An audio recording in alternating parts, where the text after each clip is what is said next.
بانو قدسیہ، راجہ گدھ کی خالق اور محبت کی سفیر۔ انسان تب تک حلال اور حرام کی تمیز نہیں بھولتا جب تک اس کے اندر کی ہرس اور لالچ اس کی عقل کو اندھا نہ کر دے۔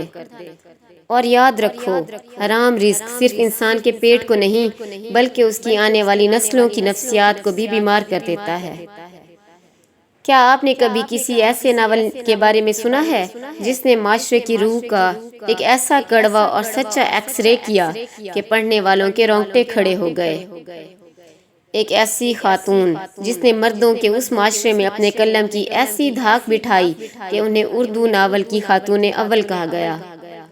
جی ہاں، ہم بات کر رہے ہیں اردو ادب کی سحر انگیز داستان گو، ڈرامہ نویس اور مایہ ناز ناول نگار بانو قدسیہ کی، جنہیں ان کے چاہنے والے احترام سے بانو آپا کہتے ہیں۔ آج ہم بات کریں گے بانو آپا کی زندگی اور ان کے اس شاہکار ناول کی جس نے اردو فکشن کی تاریخ کو ہمیشہ کے لیے بدل دیا۔ ابتدائی زندگی اور اشفاق احمد کے ساتھ داستان محبت۔ بانو قدسیہ 28 نومبر 1928 کو ہندوستان کے شہر فیروز پور میں پیدا ہوئیں۔ بچپن ہی سے وہ بہت حساس اور ذہین تھیں۔ تقسیم ہند کے بعد وہ اپنے خاندان کے ساتھ لاہور آ گئیں اور گورنمنٹ کالج لاہور میں اردو ادب میں ماسٹرز کرنے کے لیے داخلہ لیا، اور اسی کالج کے کلاس روم میں ان کی ملاقات اشفاق احمد صاحب سے ہوئی۔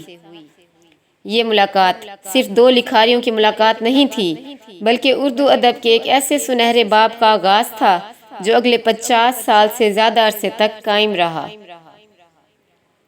بانو آپا نے اشفاق صاحب سے شادی کی اور یہ جوڑی اردو ادب کی سب سے معتبر اور خوبصورت جوڑی بن گئی۔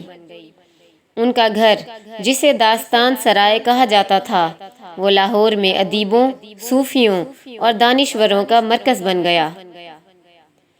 بانو آپا اکثر کہتی تھیں کہ اشفاق صاحب نے کبھی ان کے راستے میں رکاوٹ نہیں ڈالی بلکہ ان کے قلم کو مزید حوصلہ دیا۔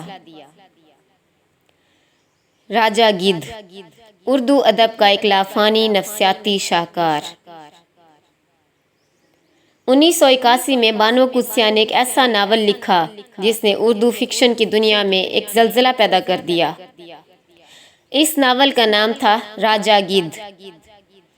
یہ صرف ایک کہانی نہیں ہے بلکہ یہ انسانی نفسیات، محبت اور تصوف کا ایک انوکھا تانا بانا ہے۔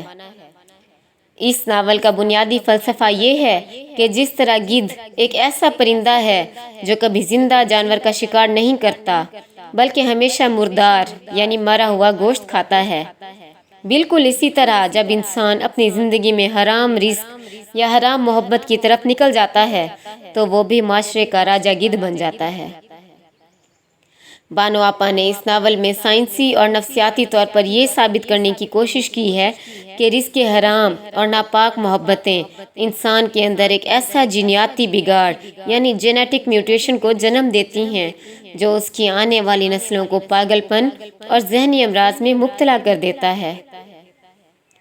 اس ناول کے کردار جیسے سیمی شاہ اور آفتاب آج بھی اردو فکشن کے سب سے زیادہ زیر بحث آنے والے کردار ہیں۔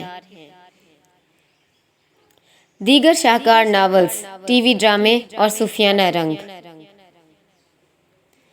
بانو آپا نے صرف راجہ گدھ ہی نہیں لکھا بلکہ ان کے دوسرے ناولز اور افسانے بھی کمال کے ہیں۔ حاصل گھاٹ، یہ ان کا ایک اور بہت ہی خوبصورت اور گہرا ناول ہے جس میں انہوں نے مغرب میں بسنے والے پاکستانیوں کی نفسیات اور اپنے وطن کی مٹی کی خوشبو کی تڑپ کو موضوع بنایا ہے۔ امر بیل، ان کا یہ طویل افسانہ بیوروکریسی، محبت اور وقت کے بدلتے ہوئے رشتوں کی ایک لازوال کہانی ہے۔ اس کے علاوہ بانو آپا نے پاکستان ٹیلی ویژن کے لیے ایسے شاہکار ڈرامے لکھے جنہوں نے اس دور میں سڑکیں سنسان کر دیں۔ ان کے ڈرامے آدھی دھوپ اور سراب نے معاشرتی مسائل، خاص طور پر عورت کے دکھ اور اس کی نفسیات کو بڑی خوبصورتی سے اسکرین پر پیش کیا۔ اشفاق صاحب کی وفات کے بعد بانو آپا کی تحریروں میں تصوف اور دین کا رنگ مزید گہرا ہو گیا۔ اور وہ اپنی باقی زندگی اپنے بچوں اور کتابوں کے درمیان سادگی سے گزارنے لگیں۔ اعزازات اور آخری سفر۔ بانو قدسیہ کو ان کی غیر معمولی اور گراں قدر ادبی خدمات کے اعتراف میں حکومت پاکستان کی طرف سے ملک کے اعلیٰ ترین سول اعزازات، ستارہ امتیاز اور ہلال امتیاز سے نوازا گیا۔